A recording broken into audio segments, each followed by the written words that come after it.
Welcome back to The Other Side of Change, only on the Black Star Network. I'm Bria Baker, and with me, as always, is my insanely brilliant and beautiful co-host, Jamira Burley. Today, we're talking about Trump's occupation of D.C. and the way that the National Guard is being deployed to militarize and surveil Black and Brown residents. Yeah, Trump has truly turned DC into a war zone and in the name of quote unquote public safety. Of course, we are the ones who bear the blunt of that violence. For the last 2 weeks, tanks, soldiers, police officers have swarmed the streets of DC and all but shut down the city to enable folks to move throughout freely as they rightfully should under the Constitution. This shows a force that has escalated to insane heights, and we're going to talk about it. But first, let's get into the headlines. Yes, I mean, there's a lot going on in DC. So my first headline is about Lisa Cook, a Black woman who's been serving on the board of governors for the Federal Reserve since 2022. She was appointed by Biden. President Trump is trying to fire her. And he doesn't really have the power to do that unless he can prove that she has been bad at her job. The justification he's giving is that she lied on some mortgage paperwork, which not only feels really like a reach, but also is something they've done before. We've seen this with District Attorney Marilyn Cosby, I believe, and a few other prominent Black women that they come after, Stacey Abrams, like they come after them for really niche tax and mortgage paperwork when they can't find any dirt on them to get them out otherwise. Marilyn Mosby, forgive me. And so I'm really confused about what's going on with this. People are outraged. She has support from other Federal Reserve board members, and she's actually suing and saying, I'm not stepping down, and you're going to have to pull me out of there, drag me out of there, kicking and screaming. So it looks like this might go all the way to the Supreme Court. But we know that Trump has a majority there, so that's not the best of news to hear. And it seems like this is all some big ploy because Trump wants to nominate his own Federal Reserve board members to be able to slash interest rates and do a lot of moving things around. And for those unfamiliar, the Federal Reserve is our nation's bank. So it's supposed to be seen as an independent agency that is removed from the current influence or the heavy influence of a particular government or administration for that matter, which is why many of them are appointed for longer terms that oftentimes overlap with a Republican and Democrat presidency. And to your point, Trump doesn't have the authority to remove her unless there's cause, which is why they're trying to make up cause. And for a man who constantly lies about the status of his wealth, a man who himself is convicted of a number of crimes, have lied on forms, and have defrauded the American government, I find it very ironic that he's now trying to say she lied or misrepresented herself on a mortgage application, which is pretty ironic because I would assume that that's something that was vetted long before she was appointed. Right. She is the first Black woman to be appointed to the Federal Reserve. So we all know that Black women are rarely just given positions. It's oftentimes they are overqualified for them. So I would find it hard to believe that Biden, regardless of his flaws, would appoint someone who had the potential to be under this type of scrutiny. That part. So yeah, it just feels like part of his continued DEI woke witch hunt to take down Black people in positions of power and to assert that he's going to replace them with white men who will do his bidding. And I'm just really glad to see people standing up and speaking out, considering there are so many things for us to be angry about. Yeah, like the FBI lowering its standards to allow for more recruits after they fired hundreds, if not thousands, of highly qualified federal agents are now facing a shortage and a lack of people who are more than qualified, who can meet the current standards of the FBI to apply, because many people don't want to be attached to this regime. And so sources are confirming that instead of spending 18 weeks in training at the academy in Virginia, the agents tentatively will only be scheduled for about 8 weeks. So they have reduced the 18 weeks to 8 weeks. And for an officer who has the potential to carry a firearm, it's really scary to think that this is where they see the cuts. And let's remember, this is an administration that tried to slash DEI and is still trying to slash DEI all around the country because they're claiming that minorities are getting jobs when they're underqualified. But we know who is really underqualified in this country. But hello, clock that T. Yeah, I also think, we've had this conversation of the fact that law enforcement at all levels of tenure and leadership are already undertrained and need to be doing more. They're enforcers of a law. They don't ever have to sit in like a law school and actually study that law in a deep way. So to slash that already hesitant amount of training in less than half is wild. Absolutely wild, because to your point, like, these are folks who are supposed to enforce the law, more importantly, protect the state, right? By utilizing the law as a form to protect the state. And in doing so, we've seen many officers get in verbal altercations with citizens where they claim that something is illegal. Turns out that it's not. And so I don't know how it's ever been okay for a police officer or an FBI agent or a CIA agent who does not have any sort of legal degree to accompany them actually enforcing the law, the way lawyers do, the way doctors do, the way people who actually are highly skilled individuals and not just people, walking around town feeling like a big man with a gun. And let me just say, if you're a member of this Trump's FBI and ICE, you are definitely a person that is not desirable in any sort of way. Especially if you're a person of color, if you are leading this charge, thinking that you are a part of the system, it's only a matter of time before they come for you too. Yeah. But it also just keeps going back to what you mentioned at the top, which is that they had people in these positions and they pushed them out. Yep. And now, so it's like, so Doge wasn't as efficient as it seemed, because now you're having to make up for this deficit and this loss that you created. Like, this deficit did not exist prior to January 2025. Absolutely. The Trump administration is notorious for creating chaos where chaos didn't exist, i.e. what's happening in DC. Period. That part. Well, speaking of chaos, this is not a Trump action necessarily, but I do think it also speaks to attacks on Black people in leadership, Black businesses, Black people in power. Fawn Weaver, CEO of Uncle Nearest, the beloved whiskey liquor company, has been a part of this really odd lawsuit.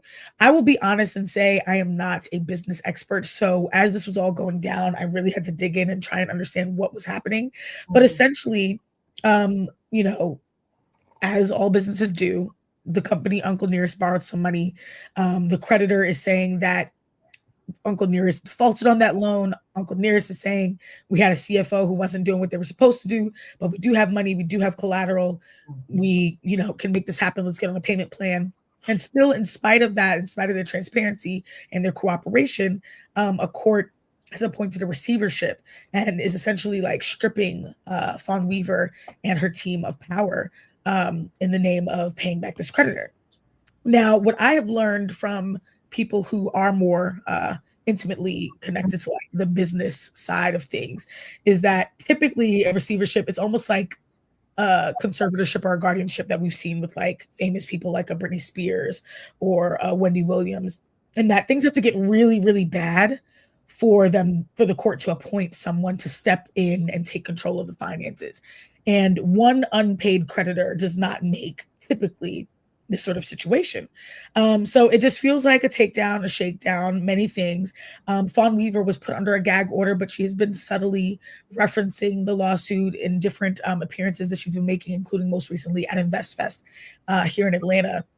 But it's just really devastating because you see us assume these positions and build something. Uncle Nearest is a legacy brand, and its whole like ethos is Uncle Nearest, who they're named after, taught Jack Daniels everything he knew. Yeah. So Jack Daniels could be such a profitable American brand, Uncle Nearest should be, because that's the real Black man behind the recipe. And so the fact that that legacy is being attacked and tainted, it feels like really, really like sore in that way. And again, it's coming at a time when a lot of Black businesses are under attack, Black nonprofits, Black people in high places. So it's this feels like we take 3 steps forward and, we're dragged 20 steps back. Absolutely. And I think the two of the things that really stood out for me around the announcement of the conservatorship. The receivership is for, yeah. Yeah, receivership is the way people were automatically assuming that she was a bad business person, right? Like the automate response from the vast majority of people on social media was that she was a bad business person and that she clearly shouldn't be leading the business. And I was curious how so many, especially men within our society, are able to fail up, right? They get so many chances to try and ideate and develop. And even if everything we've read about the creditors is true, that doesn't automatically mean that she is a bad business person or that she should not be leading her company, a company that she started from the ground up, right? Through blood, sweat, and tears. And the second thing that I noticed was the fact that she felt the need to come out and defend herself, especially to people who look like her, who was almost like gleefully excited that she was facing this level of criticism. I saw so many people who did not give real examples on like Threads and Twitter make these references that she wasn't a nice person. And it reminded me of how oftentimes Black women who are assertive, who shows up prepared, who comes in polished, are oftentimes seen as intimidating. And because they don't give people who approach them in public the energy or the time, therefore they're labeled as being combative or like mean.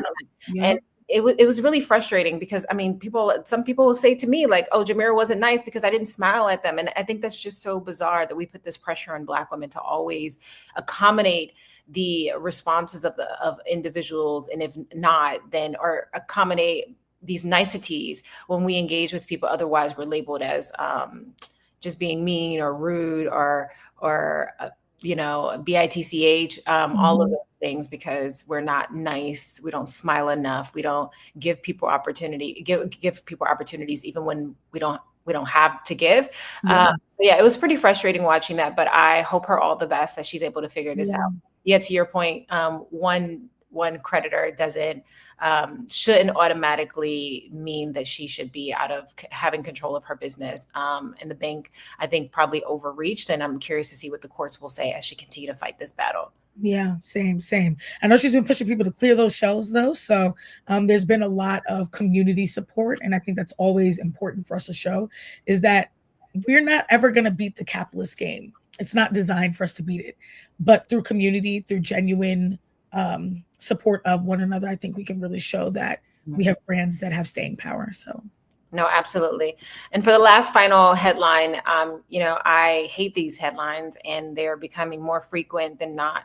But 2 children were killed and 17 were injured in a shooting in Minneapolis at a Catholic school mosque. This is a school that I believe that serves K through 8th graders. We're talking about babies. Unfortunately, were the victims of a mass shooting that was done. The shooting has now been identified as Robin Westman, who shared a manifesto on social media. The police are still investigating that manifesto. I haven't had the chance to read it, but it's really disheartening to hear that children who were praying in church, who were just starting their first week of school, had to face this type of violence unnecessarily, because this country continues to put the interests of firearm companies over the interests of the general public. And you can't even go into a school or a movie theater or a restaurant without fearing that might be your faith, because of the over accessibility of guns and the lack of regulation. And we're just handing guns to anyone, depending on where you are in the state. So it was a real sad story to wake up to yesterday. Oh my God. Yeah. Especially because I believe the 2 people who have already been pronounced dead were an 8 and 10-year-old.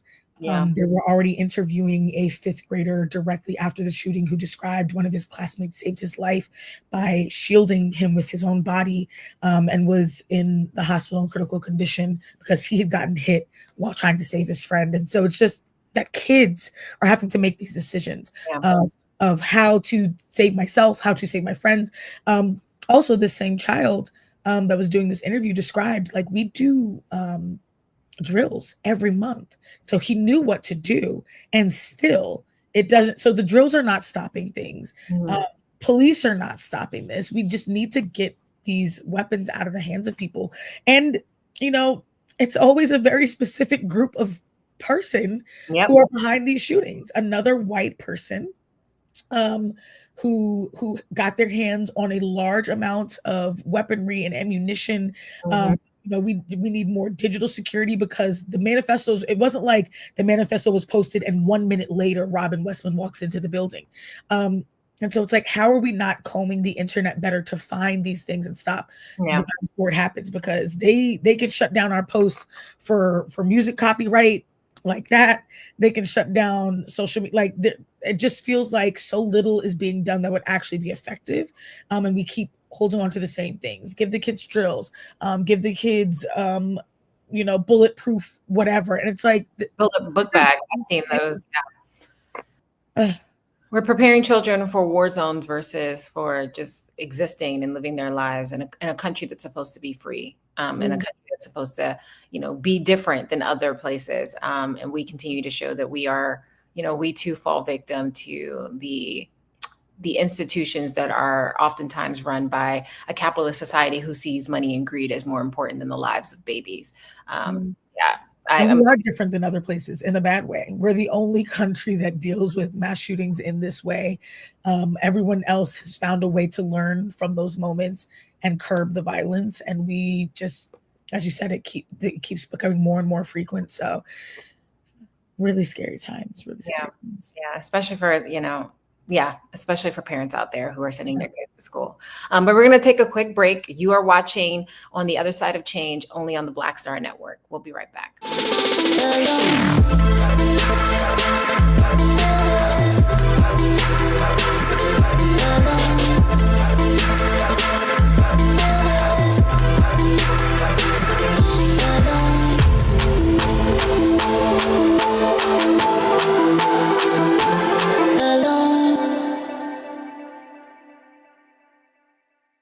Hello, I'm Isaac Hayes III, founder and CEO of Fanbase. Listen to what I'm about to tell you. The window to invest in Fanbase is closing. We've raised over $10.6 million of our $17 million goal. That means there's room for less than 6,370 people to invest in Fanbase for the average amount. The minimum to invest in Fanbase right now is $399. That makes you an owner in Fanbase today. Go to startengine.com/fanbase to invest. Why? Because current social apps have taken advantage of users for far too long, with content suppression, shadow banning, harmful racist content, and no real tools for monetization and equity. Fanbase has over 1.4 million users and counting, allowing anyone to reach all their following and monetize their content from day one. Social media is the new TV, and whoever owns the apps that distribute that content have the opportunity to own potential billion-dollar companies. While big platforms with uncertain futures are failing to serve their users, Fanbase is stepping up to fill the gap. Don't wait until it's too late. Invest now, invest for yourself and your future. Go to startengine.com/fanbase and own the next generation of social media.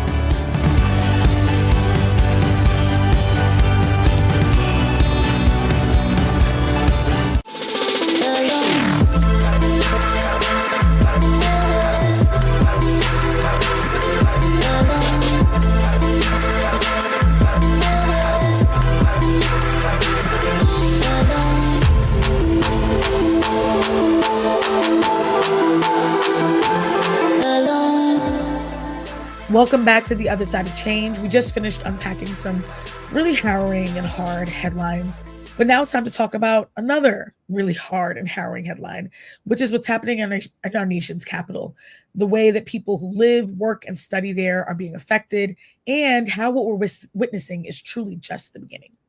No, that's so true.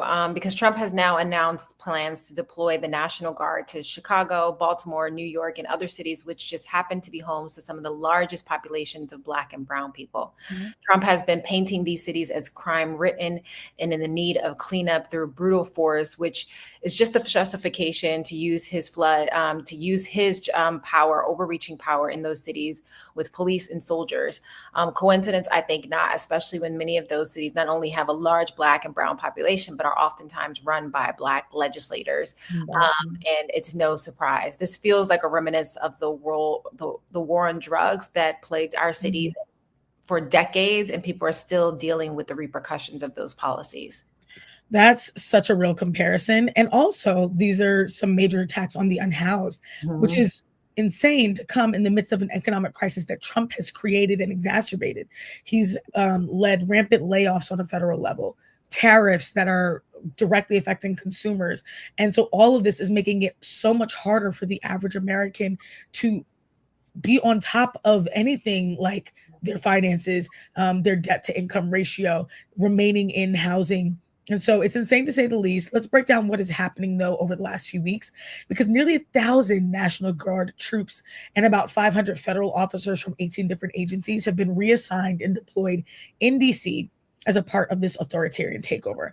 Again, this crackdown comes at a time when Trump is saying that D.C. is crime-ridden, and so that's what this is all about. It's in the name of law and order and public safety. Again, really reminiscent of the war on drugs. But what's fascinating is that violent crime in D.C. has actually been on the decline, so none of this is data-backed. No, that is totally true. DC actually has dropped in the last 2 years, I think about around 26% on the decline since last year alone, which is, the decline is the decline is representative of the fact that the income inequality that exists within DC, right? DC is home to one of the largest unhoused population nationwide, and the military takeover is leading to more people being homeless and facing scrutiny if they have encampment, and they're facing violent slashes of their property. Poor people are just really being pushed out of sight and out of mind. And I want to remind folks that, more people are going to be unemployed by the simple fact that Trump has made slashes to the federal government. More people are going to be unemployed because you simply have an economy that is not doing well for the vast majority of Americans, and thousands of people are being laid off every single month in this country. 300,000 Black women were laid off. So rather than addressing the root causes, which is keeping Americans on the decline and destitute, the conditions in DC and in other cities, Trump is leading into really his racism that has always existed, and his classism attacks on people that oftentimes leave those who are already vulnerable in marginalized positions, and even people with criminal records that will really impact the trajectory of their lives for years to come if we don't correct this. Yeah, it's definitely, this is more than just a moment. It really is going to follow people. This week alone, I believe there was a day when 140 people were arraigned in DC in one day. Court had to be in session until 1 a.m. to deal with the backlog. So this is definitely giving a mass incarceration campaign. He's locking up any and everyone who's out on the streets without a so-called reason, which is like, what is this? Like the black codes and like DC residents don't want this. DC residents don't want to be put under a curfew and military, martial law. But Trump doesn't care. It was never truly about what DC residents want or need or what makes them feel safe. It's always been about his vision for America, and he's starting in DC, and it's going to continue to spill out to other cities that he's cleaning up or making white again. Yeah, and as someone who previously worked in police reform, and I've sat on 2 police oversight commissions, one in Philadelphia and the other in DC, I can tell you that more police has never been shown to decrease crime. Like, it oftentimes is the reason why crime is escalated in many communities. And it's not just DC residents that are facing this, right? And they are speaking up. You also had the DC Attorney General agree that these actions are unprecedented, unnecessary, and unlawful. Continue on the rhetoric that we know about is that there is no crime emergency in DC. The mayor held a press conference recently saying that she greatly appreciated the surge of officers, but the majority of DC residents disagree with her and have been very vocal and outraged with their outrage. Seeing her press conference, I was really disgusted. I'm like, what? So she was like, no, crime is on the decline. This is unnecessary. And now all of a sudden she's complying. She's always been compliant in advance, but now she's complying blatantly. And because of that, she is putting DC residents at risk. They are telling the National Guard members in DC to carry a firearm. Why? Right. Why would Right. you do that? And it's only going to take one instance where they are going to use that as the bedrock to continue to push this kind of rhetoric. I mean, we saw just one incident where someone named Big Balls, who was a member of Doge, was quote unquote attacked. And that led to him continuing this siege on Black communities and Black neighborhoods. Yeah, I was also really confused and shocked by that with her. I'm like, I don't know if she recognizes, like what you said, that these attacks seem to be all on cities that are Black led, and she's trying to cozy up to hopefully stunt. I don't know what her strategy is, but it's not one that DC residents agree with. She needs to stand with her people. And continue to reiterate, there is no crime emergency. And actually, the only crime emergency in DC is the one behind the ivory walls of the White House.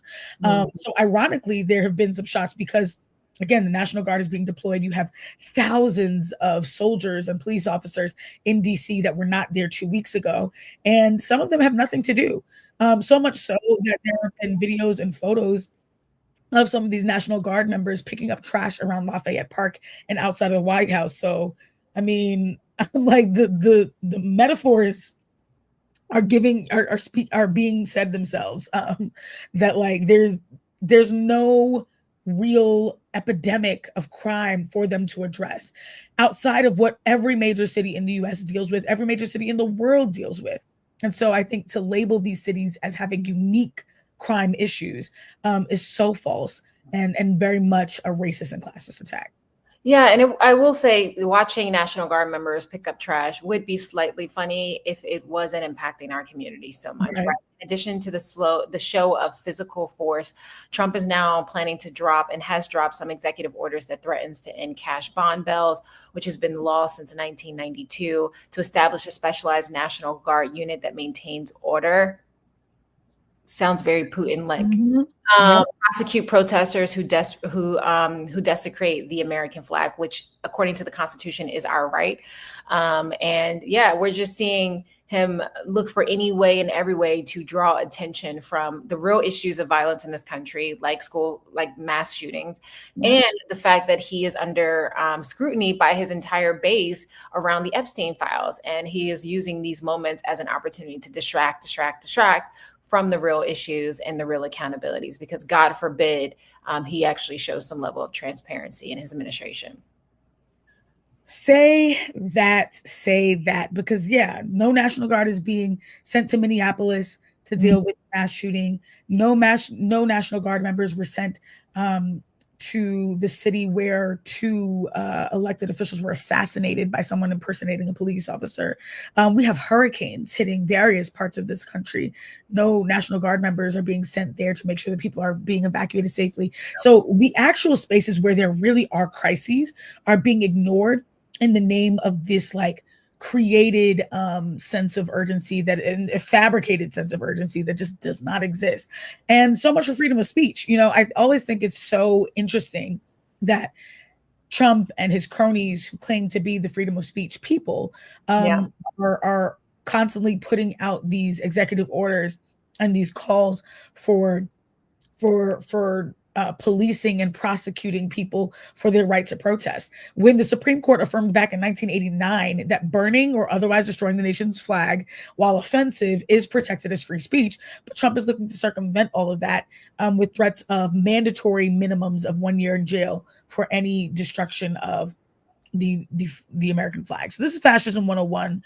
It's our job to be informed, to take action, to refuse to comply in advance, to not do what Mayor Bowser is saying, and to really reiterate, like, this is not working for us. This is not what we want. This is not helping anyone. That young Black and brown kids are going to be affected most, and that we got to get shit together. No, absolutely. And reminding everyone that these are litmus tests, testing us, seeing how much we are willing to accept as he continues to do his overreach in broad daylight, which is why we need to continue to amplify the voices of those on the ground and look to calls for action to help us advocate for those communities, even if we don't live in them ourselves. You're watching The Other Side of Change only on the Black Star Network, and we'll be right back.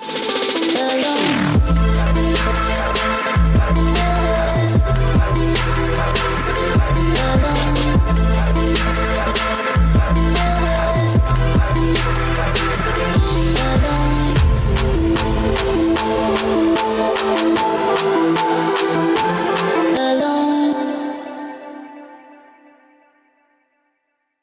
hatred on the streets. A horrific scene, a white nationalist rally that descended into deadly violence. White people are losing their damn minds. As an angry pro-Trump mob storms the U.S. Capitol, we've seen shootings. We're about to see the rise of what I call white minority resistance.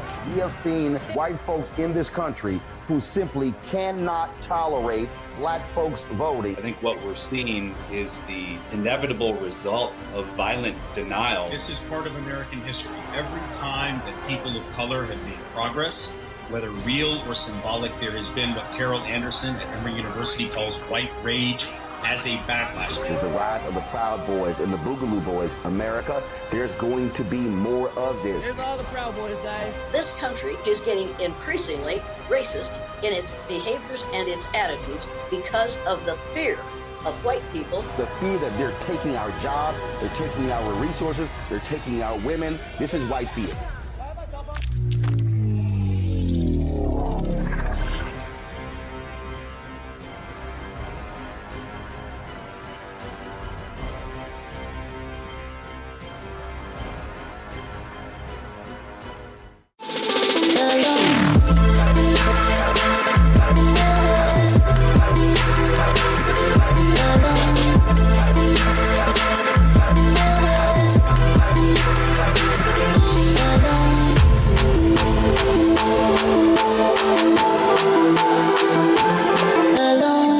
We are back at the other side of change, only on the Black Star Network. We still want to dig deeper into this topic of the DC crackdown and Trump's deployment of the National Guard, all the ways that it's actually making people feel more unsafe than what he proclaims to be doing. We have a clip that we want to show you, and then we're going to talk more about it, as well as some statements that have been released by local DC organizers. Let's take a look. And the Metro Police Department confirms there hasn't been a murder here in Washington since August 13th. Now the president's taking it a step further, seeking $2 billion from Congress to clean up the nation's capital. Mayor Bowser better get her act straight or she won't be mayor very long, because we'll take it over with the federal government running like it's supposed to be run. Almost 2,000 National Guard soldiers are now patrolling D.C. And on Friday, the Pentagon announced Defense Secretary Pete Hegseth has authorized them to carry weapons if their mission requires it. But Democrats argue it's not a long-term strategy to reduce crime. It has international purposes in wartime, but it also has domestic purposes. And that tends to be, in states like mine, helping out with fires, helping out with floods. My answer is help fund the police and the local control of the police and not use the military in this way. The White House says Guard members are protecting federal assets and providing a safe environment for law enforcement to make arrests. And President Trump has indicated this crackdown effort could be coming to other parts of the country. Whew, chow. I think those visuals are so important for people to see, because it can sound like, oh, well, he's sending police in and there's supposed to be tanks in the middle of the street, soldiers in camo walking through the parks right next to kids. Like, the visuals are stark. I think you used this term earlier, Jamira. It's a war zone. And it's just alarming to see this happen in a time where it's so not needed. And there are times where we do need greater protection and it just doesn't show up. And we are left feeling more vulnerable and we don't get the protection that we do deserve. It's too much. It's too much. And it's very reminiscent of formerly, when I used to work for Amnesty International, we were a part of the human rights observation that took place in Baltimore during the Baltimore uprising due to the police killing of Freddie Gray. And I remember walking the streets of Baltimore when there were tanks on the street. And even then, it felt like an overreach, right? An overreach of a public response to having the ability, the rightful ability within our Constitution to exercise our right to protest, freedom of speech, right? And to now see that almost explosion of that same thing happening in other cities across the country when there is not these massive protests happening right now, at least not the way in which Trump is labeling them. It shows that they're trying to get us used to this, right? Like they're trying to make feel very, very normal. And nothing about this is normal. Tanks on American soil is not normal. Troops being deployed against American citizens is not only not normal, but it is illegal. It is against the Constitution. Our troops are not supposed to be inflicting violence against its own citizens, which brings to mind a TikTok that I saw, and I'm curious if you saw it. There is a TikTok of a young woman that basically said, we would not be in this situation if men were actually as dominant as they pretend to be. Because the vast majority of soldiers are men, the vast majority of police officers are men, and yet they are so willing to take orders, even orders that might be against their own moral compass, even orders that might be illegal. They still are taking these orders and implementing these orders and carrying out these orders despite the fact that they, quote unquote, are these manly, masculine men, and yet they are so easy to fall victim to, a beta perspective, as folks were saying on the internet. And yeah, it's mind boggling. I'm not surprised by any of this, right? Like, are we really surprised? This is what Vice President Kamala alluded to during the campaign trail that Trump would do, was that he would send troops to our communities. This is what Trump alluded that he would do, right? When he saw what he did his first term, putting military forces around the White House, pushing for police to physically harm protesters who were exercising their constitutional rights. And yeah, I'm not surprised. But what is surprising is that this is the same man that said he could not call the National Guard on the January 6th insurrectioners.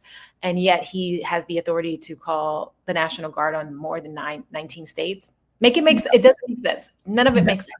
None of it makes sense. Trying to overthrow the federal government, like people who were trying to,